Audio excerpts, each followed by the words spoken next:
To me, my X-Men, as we anticipate the arrival of X-Men Season 2, I, Frederikus Perry, aka Wolverine's sidekick, will recap and review all of Season 1. But first, before I start into it, I want to say thank you guys for who have waited through this process for. I know I've been out the game for probably 8 months, felt like forever. And I just want to thank you guys for continuing to believe in me and support this channel. And it's just, like I said, there's been a lot of things going on with my mental health, my personal life, my financial life. And, sometimes things can get overwhelming and, cause me to not upload as much. But, things are heading in the right direction. And we're going to see, and you're going to see that in this upcoming video. I feel like I got better with my craft. I understand what works and what doesn't work. So you will see how much this journey has impacted my craft. But enough of the sad stuff. The X-Men are packed. I got the lighter. Let's get high.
Episode 1, To Me, My X-Men. After the events of Season 5 of the last show, if you don't know, Henry Gyrich shot Charles Xavier, causing him to be sent off-world to CR to be healed.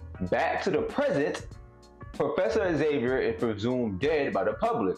We meet Roberto da Costa, who in the future will be known as Sunspot.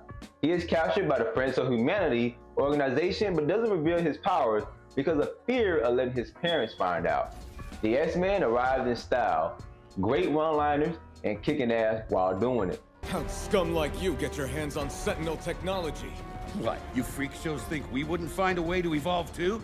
Take his visor before he starts up again. No, don't! I surrender! Not. They rescue Roberto and take him to the mansion. Jean Grey discusses with the rest of the team about her and Scott leaving because they're afraid to have a child. Beast and Jubilee speak with Roberto about his powers and staying with the team. He then enters the danger room and Wolverine makes his presence known. The goat arrives, as you all know. They discuss how Bolivar Trash is missing along with Master Mode. He had a plan to replace the president's brain with Master Mode. Wolverine ended up scaring Roberto away from the mansion. Typical Wolverine shit. They found him at a club and he and Jubilee connect while dancing. The team then heads off to face Master Mode after speaking to Henry Gyrich. Along the way, the jet is destroyed, but we get to see this badass moment from Cyclops. Solid work, team. See you on the ground.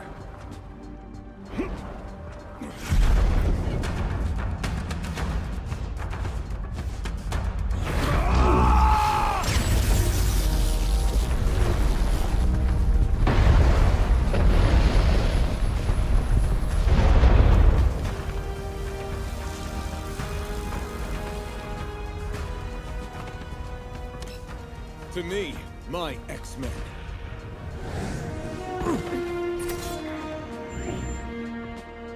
The team finds Trash and easily takes down Master Mode. Sunspot shows his powers to Jubilee, But the big reveal is Magneto becoming the new headmaster of the team, per Charles' request. This is Xavier, as you all will see, his fortune, his school, everything he built, everything he fought for, now belongs to me, my Xmen. Episode 2 through 3, Fire Made Flesh. The team doesn't take the news well, stating he must first earn their trust, obviously. And he starts off well, saving human and mutant lives. Back at the mansion, Jean tells Storm she wants to be born human, which Storm will regret later on. Magneto is arrested by the UN for his past crime. The fans of humanity are planning to kill Magneto at the trial. Then all hell broke loose. The baby is coming and Wolverine must take Jean to the hospital. The doctor is being a prick, and won't deliver the baby. Goddamn racist asshole. Until Rogue arrives and uses her powers to learn how to do it. Back at the UN, Storm gets shot protecting Magneto and loses her powers. Then Magneto gives a chilling monologue. Bigot, ingrate, sycophant, worm, so small I could smite you with a step. There was a time I would smite you all for what was done to Storm. But today, I have saved you from your own, for an old friend has challenged me to remember this view of Earth. How vast it is, versus how small we make it. Charles Xavier entrusted me with his dream, and it does not ask you to love or embrace my kind as your own, but merely to accept that this is a shared world with a common future, and that my kind, like yours, have the right to live in it. I am trying to be better. Please, do not make me let you down. Shortly after, or while this is going on, Nathan Charles Summer is born, aka Cable. Feeling guilty over what happened, the UN issued a pardon to Magneto and is considering admitting Genosha to their ranks. Storm leads the team after Beast tells her condition is permanent. Magneto and Rogue touch hands and Gambit is jealous. Sparks fly. The team hears a knock at the door and a woman appearing to be Jean Grey collapses into Morph's arm. Jean reads Jean's mind and realizes that they have the same memories.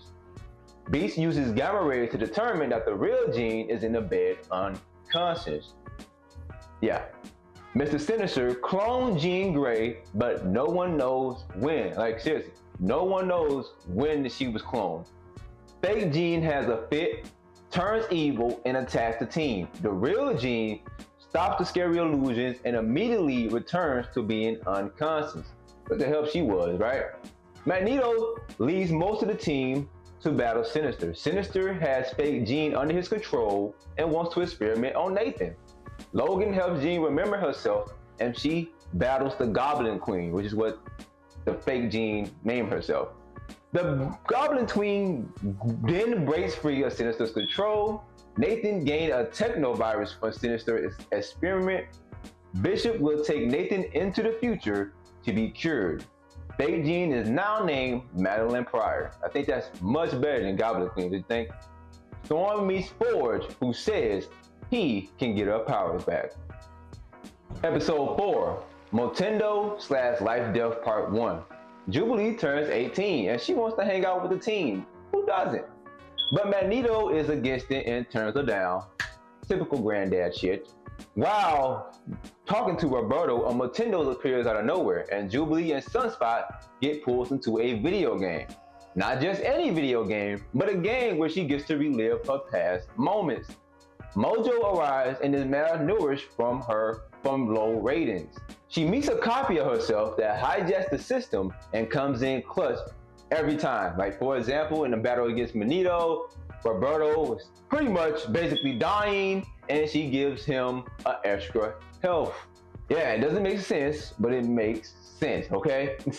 Mojo, infuriated, come down to be the final boss. The two Jubilees combine their powers to defeat him. At the end, Jubilee and Roberto have a heart-to-heart, and they kiss. So sweet. We transition to Storm and Forge. Forge has an idea that he believes will fix Storm by basically making a device that reverses the effect of the bullet. While discussing, Forge confesses he made the design of the gun that took Storm's powers. She did not take that very well. She slapped the shit out of his ass. And still decides to pull a move on her and tells her he loves her. Typical guy shit.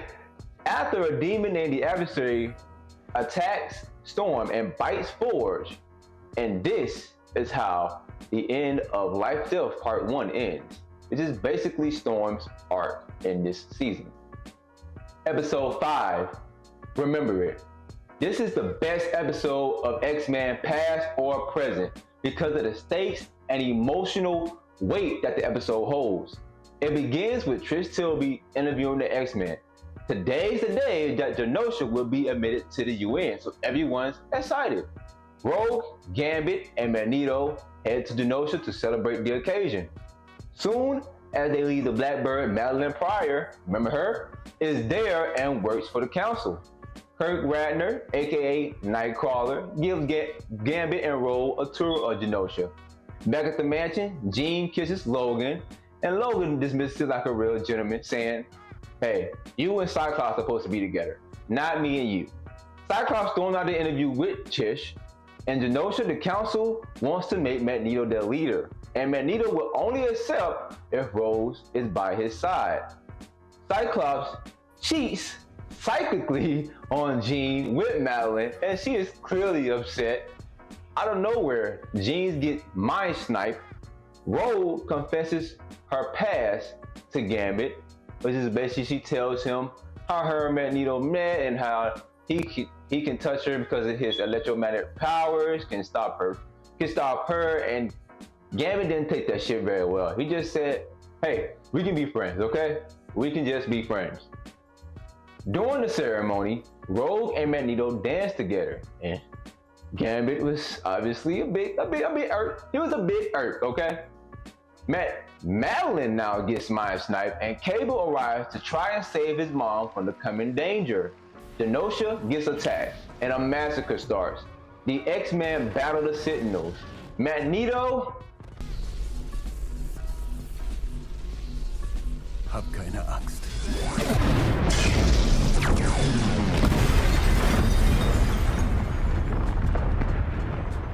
Omega threat eliminated. After this, Gambit finds his resolve and makes the ultimate sacrifice. And Rogue, just watch. Intruder neutralized. The name's Gambit, mon ami.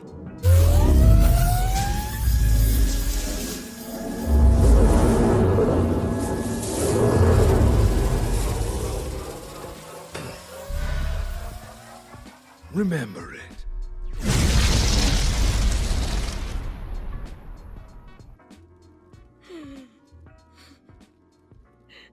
Sugar.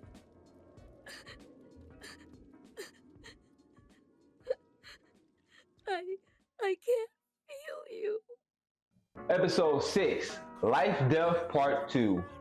After that tearjerker of an episode, we meet up with Deathbird and crew battling the Kree. We get a Ronin cameo, but he is easily defeated. After 6 episodes, we finally see Charles Xavier alive with the Shi'ar Empire, and he's set to get married. And just like all men who succumb to love, he is hesitant to return that face. But Charles still wants to see his children. Don't we all? We return to Storm's situation. Forge is poisoned, and the Adversary gets into Storm's head. Forge manages to repel the demon momentarily. He tells Storm there is a cure at Snowsnake Mountain, so they head there. After arriving, Storm has to crawl into a small hole, which is, she doesn't do well in tight spaces. Back on planet Shi'ar, Deathbird wants Charles to forget all of his memories of Earth. During the process, everyone gets into a brawl about the situation. Charles, like the pretend father he is, snaps and pulls everyone to school. Literally. Like literally, he put them all in the goddamn classroom and told they ass, hey, raise your hand when you speak him, goddammit. Anyways, wrapping up the Storm's arc, the adversary is back and tries to scare her, but she is not hearing it and her powers return. Forge and her then find out about the Genosha incident. Back to Charles, he gives free lessons to the Shi'ar, but this is interrupted by visions of the Genosha incident. He is scared for his children and firmly decides to return home. In the end, we found out Trask gave his DNA to Sinister to access Master Mode. That goddamn Master Mode always coming up, don't he? He always comes up some way, some fucking how. Episode 7, Bright Eyes. The X-Men held a funeral for Gambit. Rogue did not attend, and she is looking for revenge. We get a General Ross cameo as Rogue is attacking his base looking for Henry Gyrick. Val Cooper has been missing since Genosha as well. The president has pulled his support for Genosha. Rogue sees Captain America on the hunt for Gyrick. Cap tells her that Gyrick is working with a group named OZT. We'll find out their name later on. Rogue finds Gyrick and absorbs his memories. She sees images of a purple man. Yeah, not that purple man for Jessica Jones, but a purple man. The X-Men finally arrive at Genosha and hope is almost lost until they find Emma Frost in her diamond form under some rubble. Trask calls the X-Men and tells them to meet him and he will tell them who's behind the Genosha incident. Sunspot sees his mom and tells her he is a mutant. But she already knew. A mom always knows. Always. Nightcrawler and Rogue. Nightcrawler finds Rogue and comforts her. Gyrick is killed by a purple-skinned man. We learn Sinister is preparing to make new Sentinels. The team finds Trask as he is about to jump off the roof and off himself. Unfortunately for him, Rogue is still grieving and just drops him. Right? She just drops him. Didn't even give a care. We think Trask is dead, but he actually turns into a human Sentinel. He makes the X-Men his bitch until Cable saves the day. Later, we see Sinister is working for the purple-skinned man, who we found out his name is Bastion. At the end, we see Bastion has Magneto captured, who survived being blasted away in Genosha. So long as you don't resist. Simply listen and obey. See, you were born for this.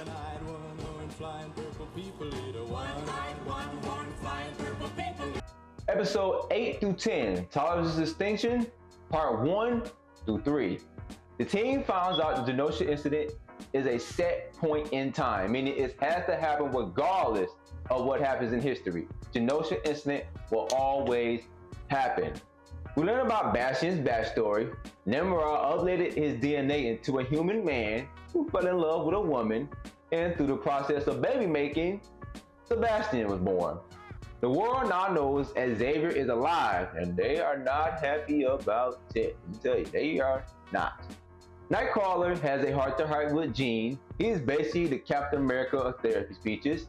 I mean, man, I could use a speech for Nightcrawler right now, don't you think?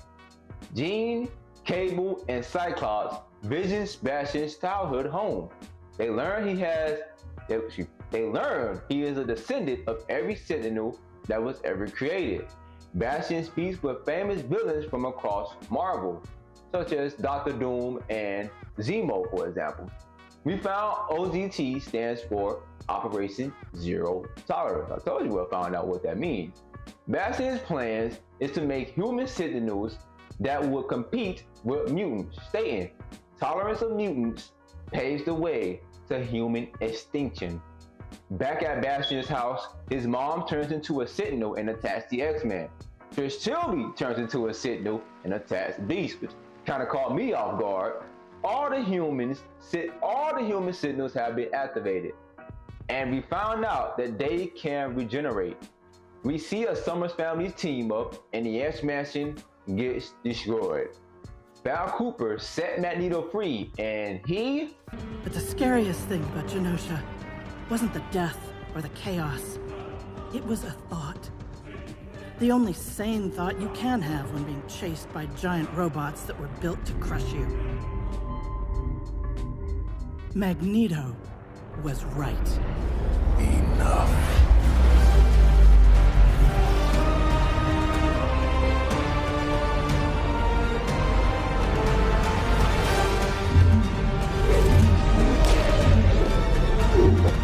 At the end of all this, Professor X is back. Next episode, Magneto is now a villain again. Charles and Scott have a talk, and it does not go well. But the X-Men are together again, so I guess you can be happy for that, right? Magneto arrives with a large asteroid named Asteroid M. Charles tells him that they have a plan to stop Bastion's control of the Sentinels. He's not hearing that shit. Rogue and Sunspot leaves with Magneto, and Charles speaks with President Kelly about the asteroid. They form a plan to split into two teams. Team Gold will stop Bastion and his controls over the Sentinels. Team Blue will battle Magneto on Asteroid M and convince him to turn back on the power. They put on their old drip and head out for battle. Team Gold gets separated and Jean battles Sinister. Ford the Storm gets shot down from the sky. Sinister is controlling Cable and uses his telekinetic powers to battle Jean. Back on Asteroid M, Magneto is giving Team Blue hell. Like, man, imagine if that nigga was in his prime, bro. Anyway, Wolverine takes Magneto's helmet and Charles invades Magneto's mind. But Cyclops pulls a dick move and stops Charles to give the Gold team some more time, aka Jean was getting her ass whooped. Wolverine stabs Magneto and his response is taken straight out of the comics. Over!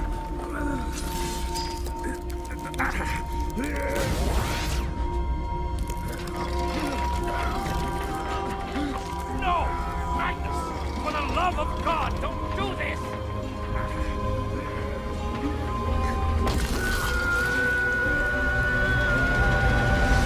In the final episode, we flash back to the time when Charles and Magneto revealed to each other they are mutants. It is revealed that we are not in the past, but in Magneto's mind. After some hard convincing and memory restoration, Charles makes Magneto restore the power to Earth. Returning to Team Gold, Bastion uses the Sentinels to attack humans. Kind of contradictory statement he was trying to do earlier, right? The Phoenix rises and stops Bastion and also turns Sinister into an old man. Bastion rips off Cable's metal arm and uses it to upgrade himself.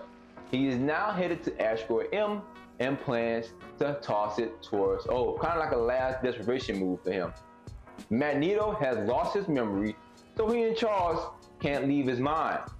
Also, they're drowning. Rogue and Sunspot fight Bastion, and it is how you thought it was going to go. Beast arrives in the Sentinel and steps on Bastion. He recovers, and Cyclops decides to take the high road and embrace Bastion. Embrace the future. Yeah, that shit didn't work, and he stopped the asteroid's orbit, causing it to fall to Earth. President Kelly activated the Magneto Protocol, which is basically sending missiles to destroy the asteroid. Cable speaks with his parents and they are about to sacrifice their lives. The X-Men are trying to stop the asteroid and Magneto finally wakes up and begins to help too. They managed to stop it, but it was still self-destruct with them on it.